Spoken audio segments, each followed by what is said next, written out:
This week we're exploring some of my favorite spots along the South Rim at Grand Canyon National Park. Come join me. Today's Flying Dawn Marie adventure is the perfect one-day South Rim Grand Canyon itinerary with epic overlooks and majestic canyon views. Whether you're planning your first trip here or just joining me for a virtual visit, I'm taking you along for an unforgettable day on the rim. And we're starting our day in the best possible way with a sunrise stroll to Mather Point. Since Mather Point is the spot for sunrise in the park, you shouldn't expect to get this spot all to yourself because photographers and nature enthusiasts flock here well before sunrise till after sunset. But if you are lucky enough to get these views to yourself, consider yourself truly blessed. Mather Point is beautiful any time of day, so if you're wondering why I recommend starting here, it's because around and just after sunrise tends to be the quietest time of day here. Most of the sunrise photographers leave once the sun appears, and most of the traveling families haven't arrived yet, so you can enjoy this spot with a bit more solitude. Enjoy the ravens soaring quietly above, because by 9 a.m. the crowds start arriving here, and they last all day. But with these amazing views, it's easy to understand why Mather Point is so popular. After soaking in sunrise here, we're going to take a short half-mile walk to another perfect early morning South Rim viewpoint. The gentle paved trail west towards Yavapai Point continues to offer majestic views, and the canyon to your right is 277 miles long, up to 18 miles wide, and over a mile deep. I think that's grand indeed. Yavapai Point is the northernmost point in this area, so I personally think it's worth a visit on any Grand Canyon adventure. Once you arrive at Yavapai Point, you'll enjoy what I think is possibly one of the best views along this section of the Rim Trail.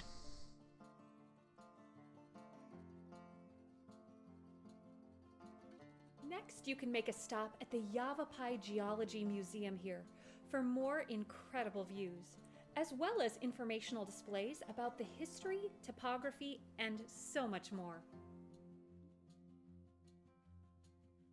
Next, it's time to hop on the Hermit Road shuttle for the rest of the morning to explore some of the South Rim's most dramatic overlooks. The shuttle is free, running from March through November. Hop on at Grand Canyon Village to enjoy a scenic, no-stress ride with plenty of fun stops along the rim. Unless you're visiting in the winter months, private vehicles are not permitted on Hermit's Road, so you'll either have to hike, bike, or take the free NPS shuttle service trips here from spring through fall. Our first stop along Hermit Road is Trail View Overlook. This spot gets its name from the views it offers of the famous Bright Angel Trail. Here you can see the trailhead from the village and the brutal switchbacks with over 3,000 feet of descent down to Indian Gardens until finally it disappears in the chasm below.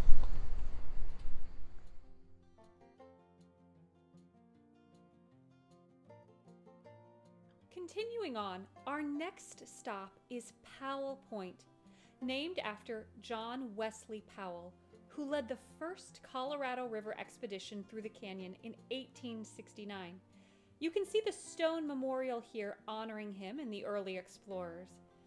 These views stretch out endlessly, and you really get a sense of the layers and depth of the canyon walls from Powell Point. While hiking the entire 7 miles out to Hermit's Rest and then 7 miles back to Hermit's Rest might be a full day trip, you can stop at a few of the points and take the gravel and dirt paths for short hikes with fun views too.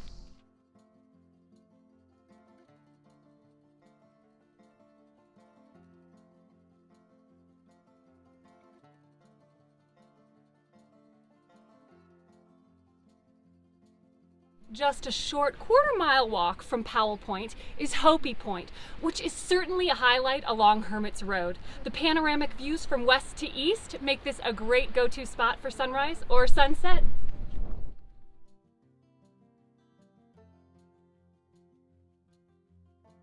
Another wonderful spot along this journey is Mojave Point.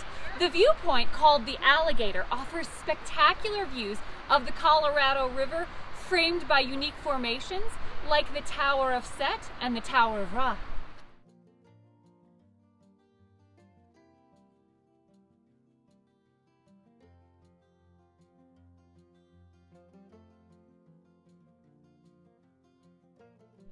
The Abyss is another stop along the Hermit Road route, and this area showcases the longest vertical drop found anywhere along the South Rim.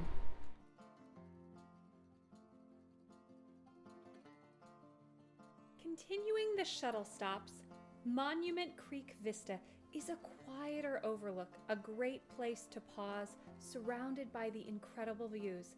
And our last stop before Hermit's Rest is Pima Point, showcasing even more panoramic views.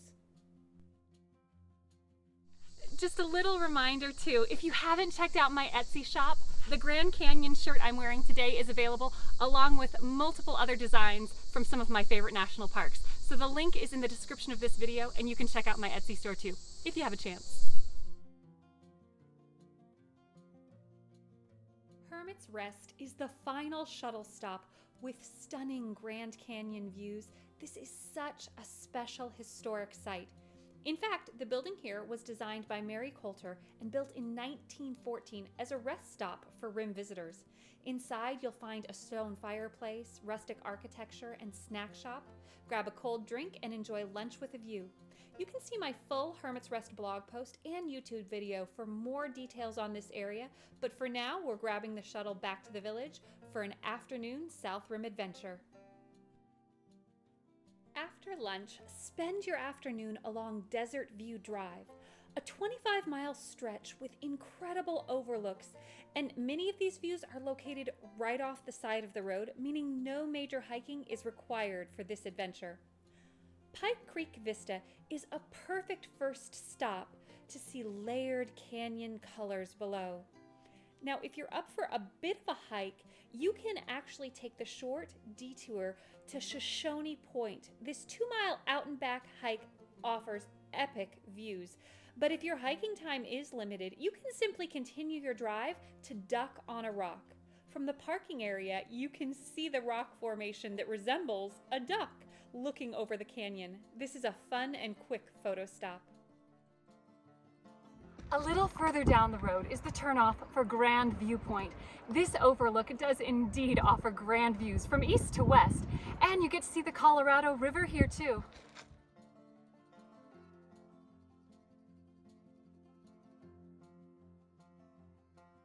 Grand Viewpoint is where the historic Grand View Trail begins, which was actually built as a mining route in 1893. Now, this is a very challenging hike, but you can still see sweeping views in all directions from the trailhead with no hiking required. Our next stop is Moran Point, which was named after Thomas Moran, a famous 19th century landscape painter whose work helped create many of our national parks. As a premier American landscape painter, his art helped inspire Western tourism, pushing Congress towards establishing our Western national parks. And in an era of black and white photography, Moran's vibrant colored paintings brought the Grand Canyon to life. About 6 miles down the road, you reach Lippin Point, a personal favorite of mine. Along with the wide open and expansive viewpoints here, there are also plenty of areas with guardrails and information panels, meaning everyone, young and old, can safely enjoy the views and learn more about the local area and the history here. Next up is Navajo Point, offering great views of the Desert View Watchtower in the distance. And for close-up views, we're wrapping up our day at the Desert View Watchtower. This 70-foot stone tower was designed in 1932 by Mary Coulter, inspired by ancient Puebloan architecture. Now enjoy golden hour here before sunset and see my full Desert View YouTube video for more details on this afternoon's stops. Thank you so much for joining me in Grand Canyon National Park today. For more information of each of the spots we visited today, make sure to check out my full blog post at flyingdawnmarie.com. And if you enjoyed this video, please hit that like button and subscribe. Until next time, I hope you find adventure and encouragement wherever you go. Bye.